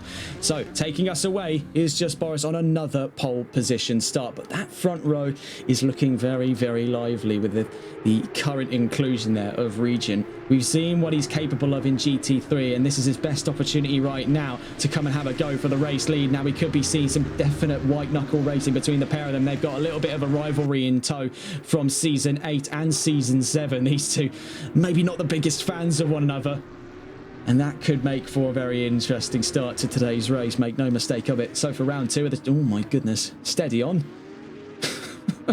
I think the drivers they are slowly forgetting the fact, oh yeah, we don't have traction control, so you can't massively shoot the tyres up like that and expect them to hold traction. They're trying to build the heat, knowing traction is absolutely vital here. Is Regent in second place. That second row as well. Let's not scoff at the reality of what's going on at the front row. That second row is just as lively. Let's get a look back towards here, whereabouts they are. As we see here, this is the start of that third row, as a matter of fact, Chris and Cassie. But we want to get a look there. That second row on the field. Tommy and Fast Fanatical, these are two heavy hitters. They know what they're doing here. They are no slouches in these machines. We already saw very solid results from the pair of them. Tommy himself took second place today. So this could be a very, very exciting start to round 2. Round 1 gave us a bit of an inkling as to what to expect coming into this championship. And now all of those drivers are fired up and ready to roll here for the second time today. So we get back on board with Just Boris. Oh my, wait, is that? Yes, it was a spin. What did have happened there? Well, let's get a look at that on the replay real quick. So I wasn't paying attention. I looked down on my monitor and then we look back up out through Westfields. It's a spin for the race leader on formation. So as we make our way there to Sterling's, he's had to give it a little bit of beans there to rejuvenate some of the life in his tyres. And I'm not liking what I'm seeing there. A little bit of a desync problem. Let's not get too ahead of ourselves here, G-Portal. We've still got a race here to serve. So, following on board with Regent and Boris, our new front row then for round 2 of the championship. Round 1 already gave us a proper spectacle of racing here at the inaugural opening of Season 9 of VSR Phoenix. And I am not liking the look of that desync, I'm going to be honest with you. That is not a good sign. Hopefully that clears itself up, otherwise we're going to have a really, really messy start to round 2 of the championship. So we're on board with our pole sitter, 2 pole positions in a row then, and now down to 18 cars on this grid today, from 19 in race 1, I suppose round 1 more accurately, down towards the line then for the second time today here in Brands Hatch. 30 minutes against the clock. Without further ado, we're green and racing for the final time today here at round 2 of the championship. A great getaway then from Just Boris. Not so great getaway by Regent, but he's going to try for the long game here towards turn 1, trying for a super lunge around the outside. That's brilliant stuff there from the 420. He puts himself even further to the outside, wider of the 2 lines through Druids. Can he be looking for a sweep all the way around to put himself to the inside at Graham Hill Bend? He's just a little too far away, goes back onto the racing line, more aggressive of the 2 on the exit of Graham Hill Bend, but a bit of oversteer for the 420. Can he nail it side by side on his way towards Surtees? No, he cannot, but who can? Who side by side at the moment appears to be Elite Cassie and Tommy for that second row. The Cassie had a rip-roaring start there, now up to 4th from 5th. Right now it's Boris from Regent, Tommy, Cassie and Fast Fanatical to make that top 5. Looking further down the field here, we can see 14th, 15th, 16th and 17th. That's Funky Fish, Jonathan Curran, Scott Milbank and Shawnee Mack. Let's get a look though. I want to see that second row. As we can see action on all quarters here. We're on board with Elite Cassie. He gained a position from race start there. He's up to 4th. Out through the Sheen curve for the first time, right to the back end there of 3rd place. That's Tommy. But getting away now, starting to open the taps up a bit, is Just Boris now leading this race by upwards of 7/10 of a second. Down towards Clark Curve for the first time. We can see 2nd, 3rd and 4th separated by barely anything there. Blink and you'll miss it. We're on board with Cassie. All of this in that fight for what is fundamentally second, could even leap to be first if they get a real wriggle on here in attacking the number 999, leading that charge down towards Druids here on the start of fundamentally lap 1, technically lap 2. Saw an attempt for the inside there by Tommy on Regent. That could have ended well, so he backed out of there on better intuition. In through the Graham Hill Bend we go. Still on board with Cassie.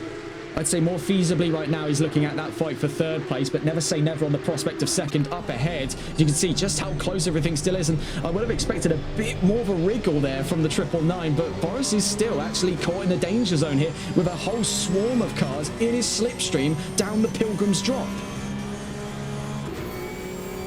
So down towards Hawthorns, you can see up the road there, it's getting razor thin between the top 2.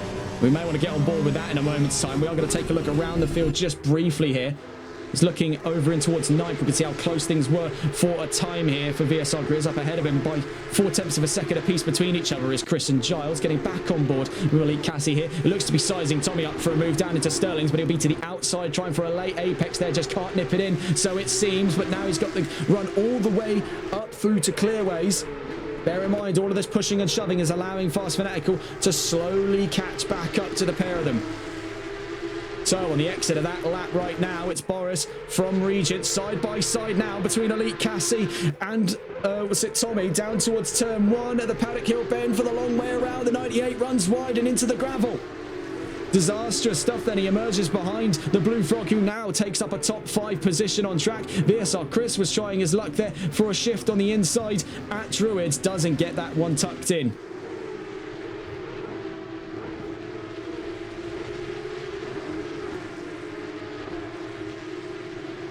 So we're on board here with Regent. Now 7/10 up the road from Tommy, but nearly a second away from the race lead from just Boris. But he has had a proper stand-up start to today's race.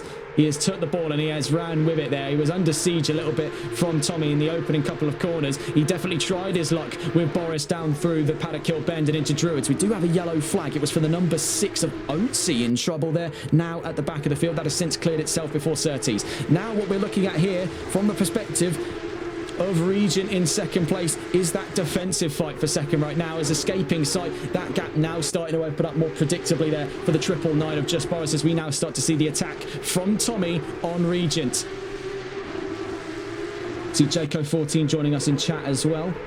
Good evening to you as well. You're joining us now just at the start of round 2 of the championship. Round 1 was a decisive victory for Just Boris, a second place finish for Tommy and a third place for Cassie, if memory serves correctly.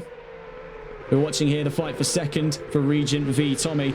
Down the Paddock Hill bend we go. Not too far away from either of them is Fast Fanatical and the Blue Frog, who was last round's driver of the day. 5 minutes in then, and already 2 seconds up the road. Just Boris leads again here in Brands Hatch, but the topic of the day right now resides in that fight for the last of those podium positions. Second and third is up for grabs as Fanatical and Blue Frog take to the charge of Tommy and Regent, who themselves are fighting for second. Cassie not too far away either after his incident down on the Paddock Hill bend. We do have another yellow flag out, and it was for the 982 of Funky Fish, this time out of the Graham Hill bend.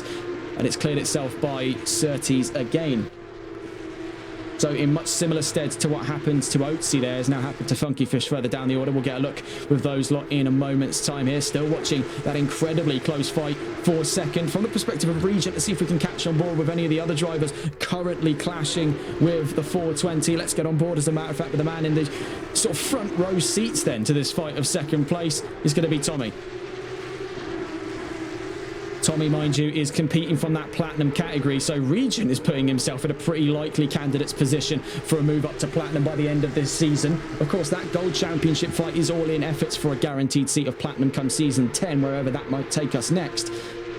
We could see some honorary promotions in a moment's time. In the background there, we saw side by side between the Blue Frog and Elite Cassie. As a matter of fact, we'll cut away from that fight for second. As we can see, it is elbows out here for the last of the top 5 positions. Cassie back to the inside here on the 61. Does he hold it past Druids? Yes, he does. Brilliant stuff. Proper bumping and scraping there. Door to door, wheel to wheel. This is what the Porsche Cup is about. That is proper white knuckle stuff there. No dilly-dally, no delay. This isn't any of that GT3 upper society nonsense. This is the raw world of the Porsche Super Cup. In the background as well, we can see Chris and Giles getting into arms here over position. Let's see if we can catch on board with them before that kicks off proper. See here from the defending position, VSR Chris for 7th place, ETE Giles in hot pursuit for 8th by 0.2 of a second as we make our way to Westfields. And out they go, the number 28 from the number 57. In towards the Sheen curve. Let's get on board then with Chris. 28 down towards Sterling's. Let's get a look over that rear view. You can see just how close. In fact, hiding underneath that monstrously large rear wing on the number 28 is the magenta the magenta hues, I should say, of the 57 of ETE Giles. Hiding away there under the rear spoiler. Down towards turn 1 we go.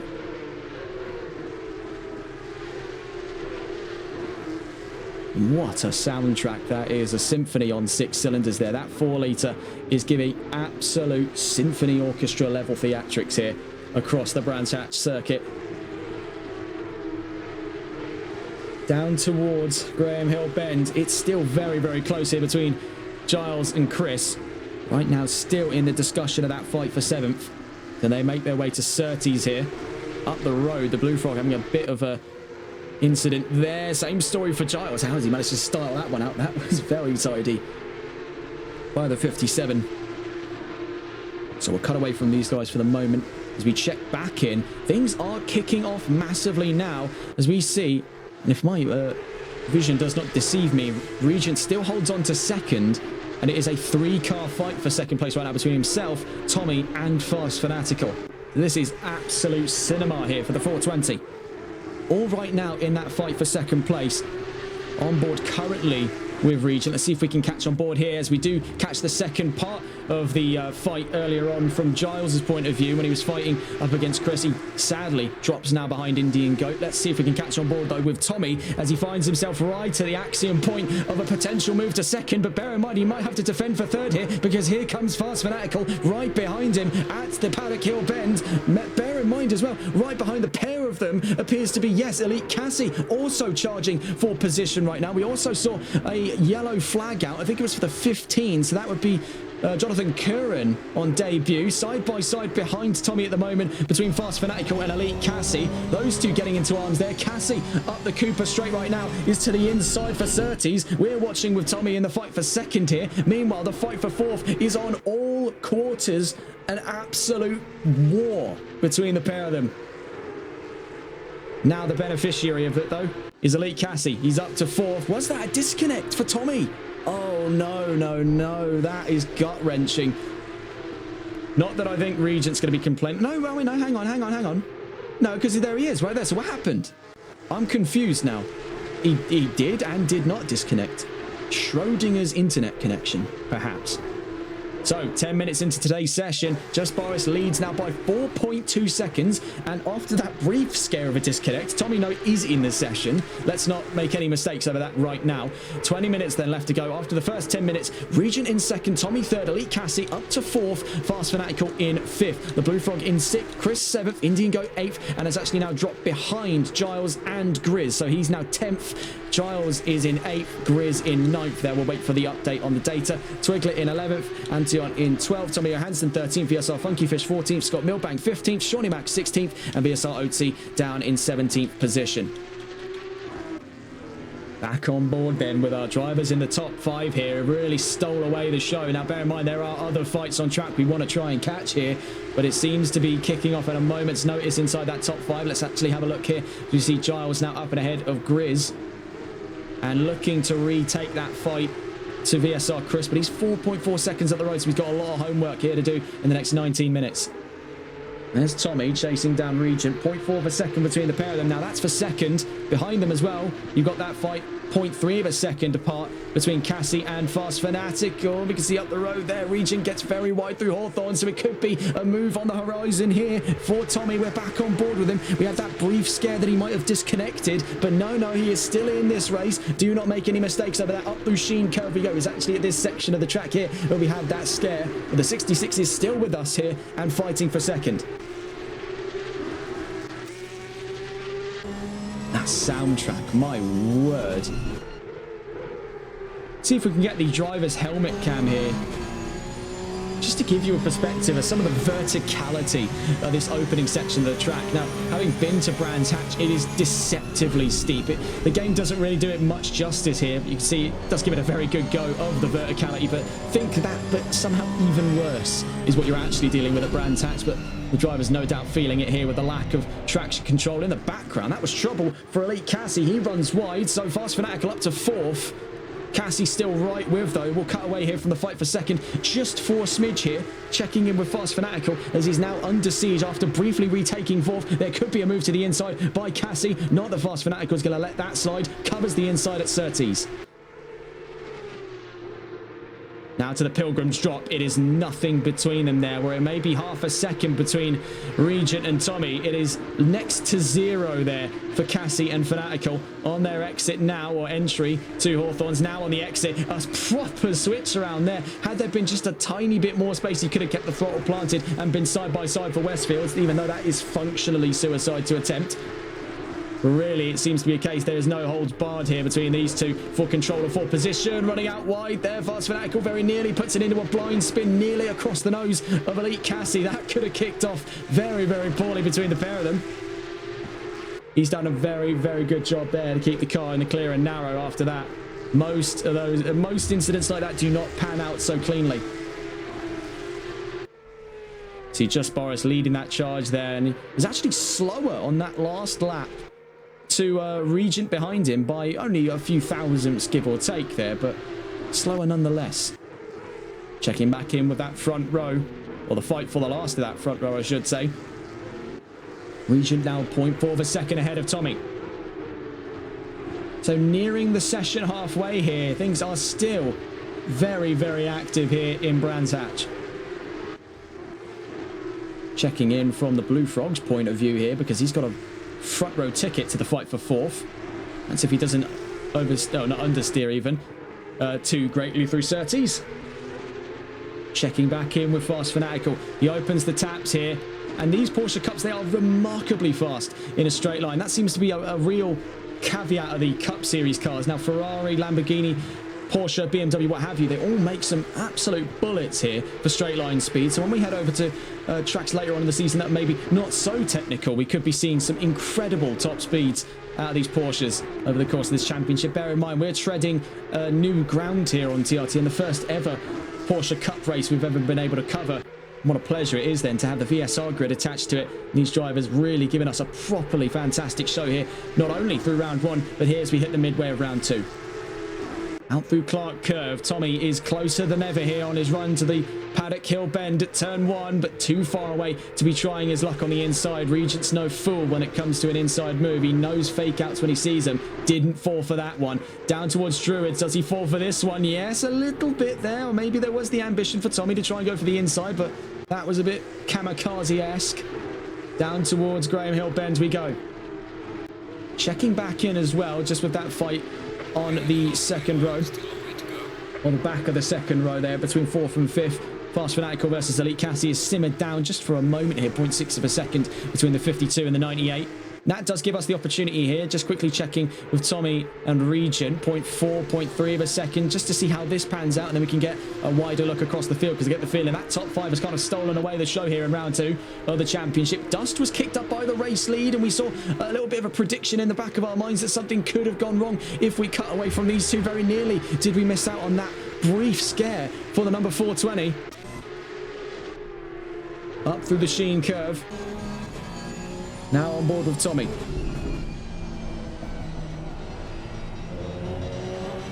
Such mastery of one's vehicle there. I mean, they're gliding around this track. You really wouldn't have thought on a condition such as this, rear engine, rear drive, no traction control, and 510 metric horsepower, they would be moving so graciously around a track as agitating on the car as Brands Hatch.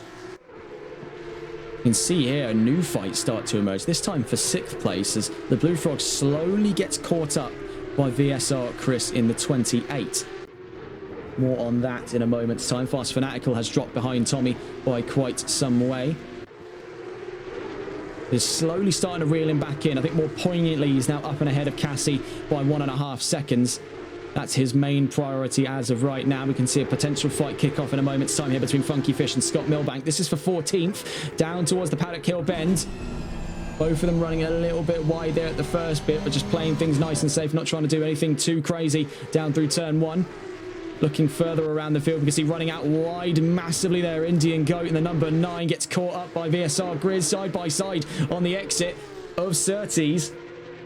Bear in mind, Grizz is to the outside position here. He's to the disadvantage heading into Hawthorns. What can he do there to try and stage an attack on the number 9 of Indian Goat, competing from gold in 9th position? He's all the way around the outside, and by God, he followed through. What a move then by VSR Grizz. Hats off there to the 44. It takes some serious gusto to pull off a move like that. We spoke on it earlier. We said functionally suicide to go side by side through Westfields. Not that that was a risk willing to be considered by VSR Grizz. He wanted ninth and he was getting ninth. And that's one of the greatest moves we've seen today. Checking in then around the field. Back onto that podium fight right now as we start to see things liven up a little bit, because as spoken on briefly before, Fast Fanatical is reeling in Tommy. And if he's reeling in Tommy, he's reeling in Regent. So all of this is starting to spill over into that fight for second. Boris is long gone from picture here. 5.6 seconds up the field after the halfway mark of the race. 12 minutes left to go. Doesn't show any signs of slowing down. It looks to be back-to-back victories for the 999 at the time being. Right now, though, we're on board with Regent. Now closer than it's ever been between the pair on their run to the Pilgrim's Drop. Now to Hawthorns. This is in that fight for second. To the inside went Tommy, but not close enough to put it side by side. Region is under siege here as we head towards Westfields. He's still got the Premier line here. 0.2 of a second, so that's 3 drivers now within a second of one another. In towards the Sheen curve. Leading that charge then is Region, then Tommy, then Fast Fanatical. If any of these 3 make a vital error, that's to Elite Cassie's gain, because he is not too far away at all. Oh, we do have a yellow flag. It's for the 444. Scott Milbank in trouble on the exit of Surtees. That's a big wipe out there for the 444. You can see heavy damage over the nose. They're caught up by Shawnee Mack. So it seems they're the sort of espresso coloured cars, the way I remember it. We're back into a temporary rolling green flag there, as that car's got back up and running. Somehow, not too severe damage there for him to call it quits on his race. So fair play to the 444. He's still gunning it. And as we check back in here with a fight of second, it is getting properly elbows out to Graham Hillbend. Tommy and Fast Fanatical could be getting side by side in a moment's time here. Let's see if we can catch on board right there with the man in the middle. Tommy in the number 66 is trying his way to the inside at Surtees with a massive bit of understeer come oversteer for the 420 in front of him. Regent slipping and sliding around there as we enter sector 2. 10 minutes left to go. This could be one of the greatest fights we've seen in a long time here. Bear in mind, there is a very high price to follow, as that Suzuka race we spoke on earlier with the Competizione Performance League had one of the best final laps I've ever seen. So this really ought to be a following act here in VSR Phoenix. Let's see how it pans out, though, as actually getting a little bit of spring in his step here in the last 10 minutes is Regent. Now half a second up the field. Tommy may have to start considering his odds here for a defensive fight at the last of those podium positions, because closer to him than he is to Regent right now is Fast Fanatical from 4th. Bear in mind, all of these drivers now are pushing and shoving off of one another. Elite Cassie has closed the gap down. It was 2 seconds before. We're now closing in on a second here. We could have potentially, looking at it, 4 drivers contend for second. So we're flip-flopping here between the defensive fight of third and the offensive fight of second, and that wildly depends on how Regent takes the next couple of corners.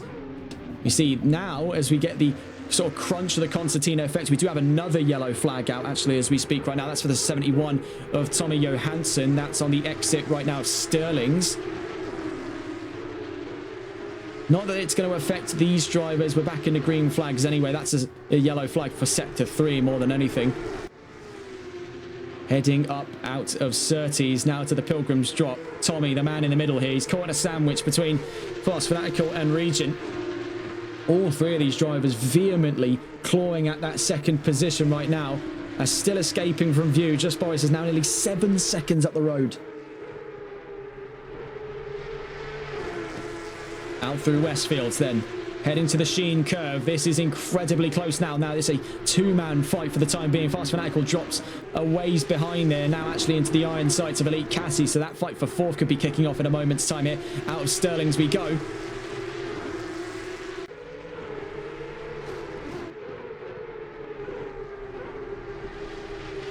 Also see behind as well. So as we drop into the final 10 minutes of today, we want to get a look around the field. So obviously we have that fight for 3rd. We also have the fight going on behind for second, sorry, is that fight we were talking about, and then the fight for 4th going on between Fast Fanatical and Elite Cassie, but he runs it out wide yet again. So Paddock Hill Bend has been his Achilles heel here in these 2 rounds of the championship. Not a great way to start things off, but he right now still holds on to another top 5. That real topic, though, still occurring up on that front row, the last of it in that fight for second. Regent versus Tommy could be joined in the next 7.5 minutes by Fast Fanatical, but only time will tell. So right now, Just Boris leads the charge yet again here for what looks to be back-to-back wins to start the season off on a very strong note for Season 7's champion. Looking for another championship here in Season 9. If any of this was a start to suggest so, look no further. Regent in second right now, fending off from Tommy, and he's been doing so all race. So hats off to the pair of them for being this close and fighting for this long over the course of what has nearly been 30 minutes here at Brands Hatch.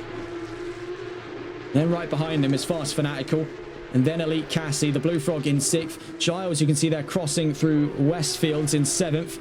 Then Chris, then Indian Goat making his way out of Hawthorns to Westfields. Grizz in 10th, Twiglet in 11th, Antion 12th, Funky Fish in 13th, Oatsy 14th, Tommy Johansson 15th, and right behind him there, fighting for the last of the top 15, Scott Milbank in the triple 4 on his way down towards Surtees, rounding out the top 17 positions right now. Shawnee Mack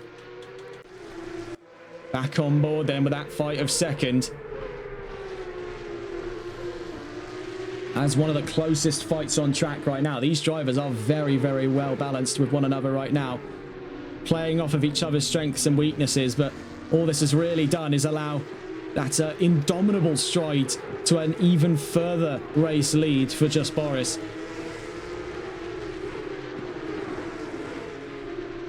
Down towards Surtees we go. We're still on board with Tommy.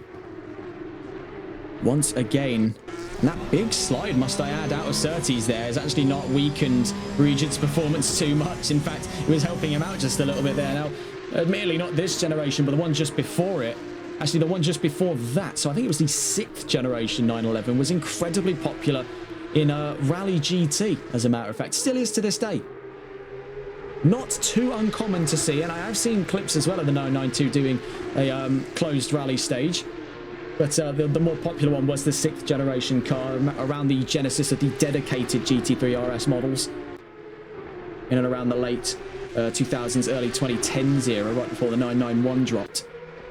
So down towards Clearways and Clark Curve, we're still on board with Tommy, hunting down second place here. Regent has defended for his life here. Now still has 5 more minutes before the checkered flag brings out a close here at Brands Hatch for the end of the opening 2 rounds of Season 9 of VSR Phoenix in the dawn of the new Porsche Cup era.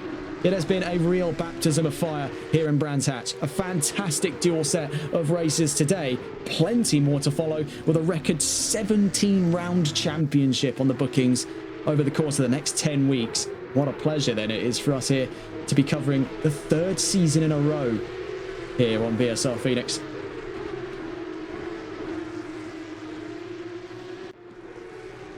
Cutting it to the inside there at Surtees, so perhaps trying to wrestle control back into the palm of his own hands here has maybe cost Regent a bit more than he dares to pay here, because Tommy is right alongside him at a loss for words, because heading down into Hawthorns, they're side by side. It was only a little scrape between the pair of them, puts them now on the opposite way around, with Tommy very nearly back to the inside, around through Westfield and out to the Sheen curve. 0.3 of a second, the dividing factor. And like I've said, and I hate to sound like a broken record here, every time these two come together, every time they push, they shove, they scrape, who's that inviting in? Fast Fanatical, and he's now half a second away. So there could be a 3-car fight here for second come the end of this race. Just under 4 minutes left to go here, and there's trouble for the 444 on the exit of Druids. So that is a yellow flag out for Sector 1. That's cleared itself automatically. That was for Scott Milbank having a spotter bother on the exit of Druids. Now it hits the number 4 of Shawnee Mack down the Cooper Straight. These drivers are approaching that area of the track with quite some steam here. So they are going to have to keep their eyes about them. And their wits about them, I should say. Their eyes peeled. Getting them mixed up there on the 2 terms. Down towards the Graham Hill Bends then. Regent from Tommy from Fast Fanatical. What we're looking at now could even bleed over to be a defensive fight for 3rd, but still on paper here we're looking at that fight for 2nd. The number 28 in trouble now at Druids.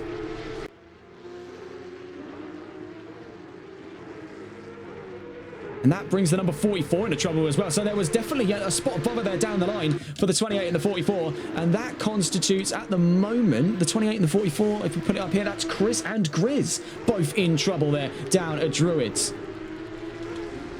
Both of them are since back going. We're back on board with Tommy here, and he's incredibly close on our way to the Sheen curve. Behind him, mind you, is an incredibly close fight set to kick off for 4th place between Fast Fanatical and Elite Cassie. But here's what we've all been waiting for, side by side, for the action of P2. Sweeping through the inside at Sterling's. Here comes Fast Fanatical. What a move to the inside.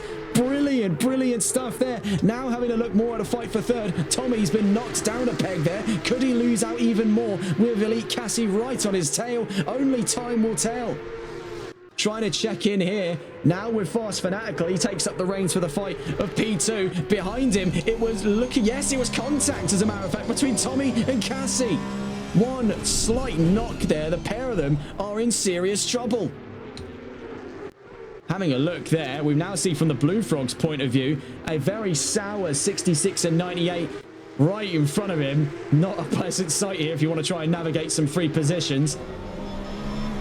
Neither of those two are going to be particularly happy with one another, especially not Tommy. Got caught with his trousers down for the move there by Fast Fanatical. There's no mistaking that.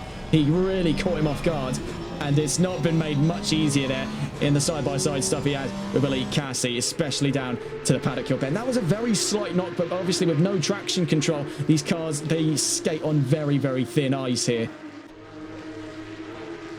One slight knock creates an almost uncontrollable pendulum effect. It's a miracle then they're even still in the top 5 after an incident like that. So as we're heading on to the final couple of laps, we're checking in here for what looks to be a very exciting fight here for 9th position between VSR Twiglet and VSR Antion. Why on earth do we have a slow panning shot that gets covered up by the advertising gurney? That is very silly. Poor camera placement there. So the leader on the final lap will catch on board with Just Boris towards the end of this lap.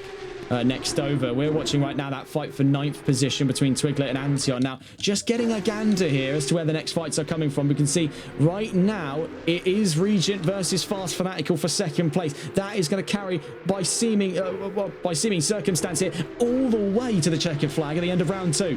Tommy in 4th place right now. Cassie down past the Blue Frog, so he's now slapped himself in the middle there for a top 5. So a real turnaround for the 61. He's a real trooper here in these Porsches. I sense very good things on the horizon for him over the course of this season. A big slide there you can see as well by Elite Cassie. Giles in 7th, Indian Goat in 8th, Twiglet in arms for 9th right now against Antion. Grizz fighting for 11th. We will be catching on board with Boris in a moment's time here. They're fighting for 11th against VSR Chris. Both of them had an incident down at Druids.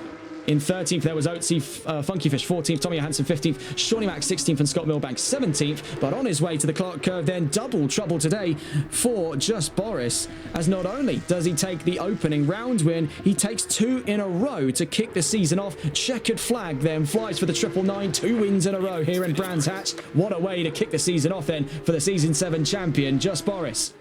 On his way to the line then, he has fought that one very diligently. But what has happened to Fast Fanatical for things to have turned the way that they have? Regent crosses the line and he's in 2nd. Tommy's in 3rd. Blue Frog's in 4th. What happened to Fast Fanatical? He's down and out of the Clark curve. Oh my word. So he was in that fight for 2nd, but it all came asunder for the 52. He gets crossed up there for 8th position. Or 7th, sorry, he's now down to 8th, crosses the line in 8th. That has got to be soul-crushing for the 52. Was in 3rd, drops 5 positions after 1 slip there. How did that happen? The rest of the results then, Tommy takes home another podium finish. The Blue Frog up to 4th then. Cassie in the top 5. Giles in 6th. Indian goes 7th. Fast Fanatical there in a reluctant P8. Twiglet 9th. Fights off Antion by 0.2 of a second there for 9th position. Antion 10th. Grizz in 11th. Chris in 12th. Oatsy to the line there by just under half a second there.